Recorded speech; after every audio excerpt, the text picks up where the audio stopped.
pouco sobre essa atividade que nós pretendemos mostrar, né, na história da matemática. Falar um pouquinho sobre Bhaskara, né, um grande filósofo, um dos maiores matemáticos do século VII. Ele tornou-se famoso porque ele interpolava sempre e discutia sempre, fazia sempre as disposições sobre a álgebra, né, que até então, no momento, o que era mais comum acontecer entre os matemáticos era a difusão da geometria. E ele foi assim um pouco audacioso, vamos dizer assim, porque ele começou a desenvolver a álgebra, principalmente nos termos de equações e de expressões algébricas que na época não eram muito divulgadas. E ele foi, como eu já disse, quem tratou da divulgação disso aí. E descobriu uma coisa, uma fórmula, descobriu um importante conceito, que é tentar, de alguma forma, mostrar o que se diz respeito à equação de segundo grau. Porque é um assunto de alta importância dentro da matemática e que foi iniciado lá por ele, naquela época, e até sair o aperfeiçoamento através da sua fórmula. E como nós temos aqui, a equação de segundo grau, ela é uma equação do tipo ax² mais bx mais c igual a zero. Toda equação desse tipo é chamada de equação do segundo grau.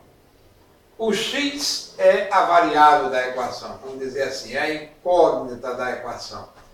A, B e C são chamadas de coeficientes dessa equação.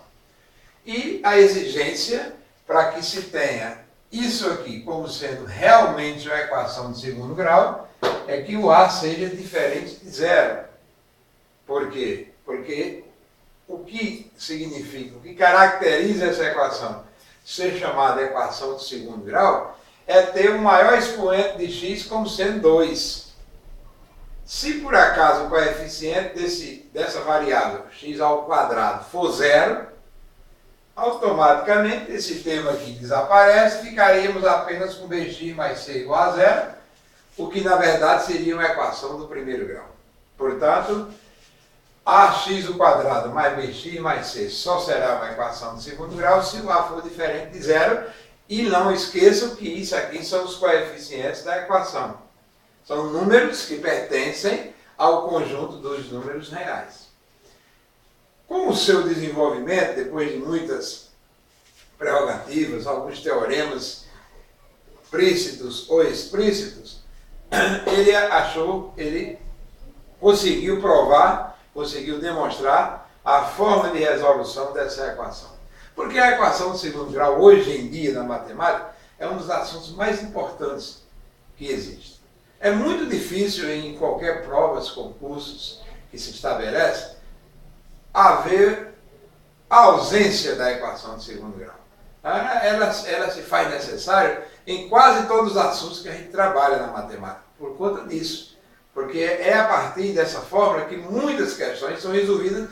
Alguns outros itens, alguns outros assuntos, tantos outros, no final requer e recai na resolução da equação de segundo grau. Então é muito importante que a gente saiba a fórmula de resolução que Bhaskara conseguiu demonstrar através de suas habilidades, como eu falei, de alguns teoremas, e chegou à conclusão que a variável x, que é a variável da equação de segundo grau, é igual a isso aqui, ó.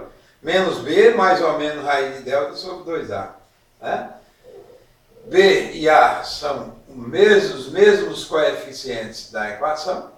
Note que o a tem que ser diferente de zero. Mais uma razão para o a ser diferente de zero. Ele está no denominador. Esse delta que aparece aí dentro da raiz dele é chamado de discriminante da equação, porque na verdade ele discrimina tudo. Sua fórmula de cálculo é essa aqui, ó, b² menos 4 vezes a vezes c. A partir do cálculo de delta, nós tiramos muitas deduções da equação do segundo grau. Daí ele ser chamado de discriminante da equação.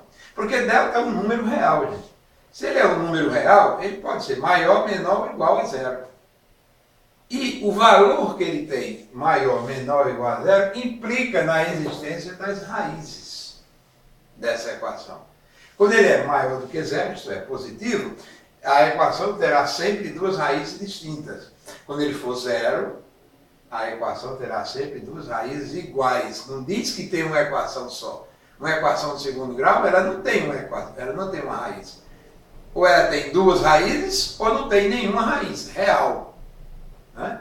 E quando o delta for negativo, abaixo de zero, ela não possui raízes reais. Ela possui raízes num outro conjunto, que é o conjunto dos números complexos. Mas se nós tomarmos como base o universo dos reais, ela não tem raízes reais. Então, por isso que delta é o chamado discriminante da equação.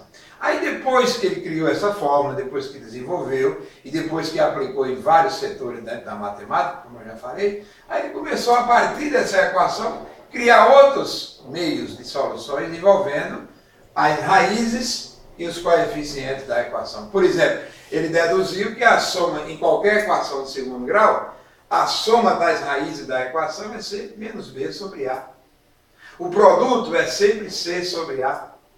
Isso, né, num prazo assim, não tão pequeno, né, mas a partir disso aqui ele já deduziu isso. Quer dizer, com essas duas fórmulas, aí poderia fazer, vamos dizer assim, o caminho inverso. Ao invés de se ter a equação para achar as raízes, a gente podia ter as raízes e chegar na equação que originou aquelas raízes. Tá? A partir disso aí. Também deduziu que a respeito das raízes, poderíamos achar ou desenvolver as equações que ele passou a ser chamada de incompletas e completas. Quando a equação de segundo grau seria chamada completa? Quando o b e o c fossem diferentes de zero. Incompletas, quando o b ou o c for igual a zero, ou então os dois iguais a zero.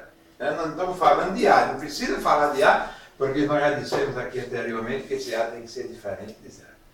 Pois é, então a partir daí nós mostramos a vocês a necessidade, a importância que tem em se estudar a equação de segundo grau, o contexto que nós temos dentro da história da matemática, muito brilhante. Aliás, todos os contextos que envolvem a história da matemática, ela é brilhante.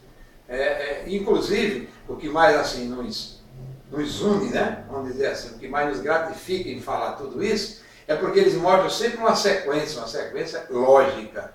Né? E por ser tratado e por ser considerado como uma ciência exata, é preciso muito bom senso, é preciso muita calma para desenvolver e trabalhar com realmente a matemática precisa.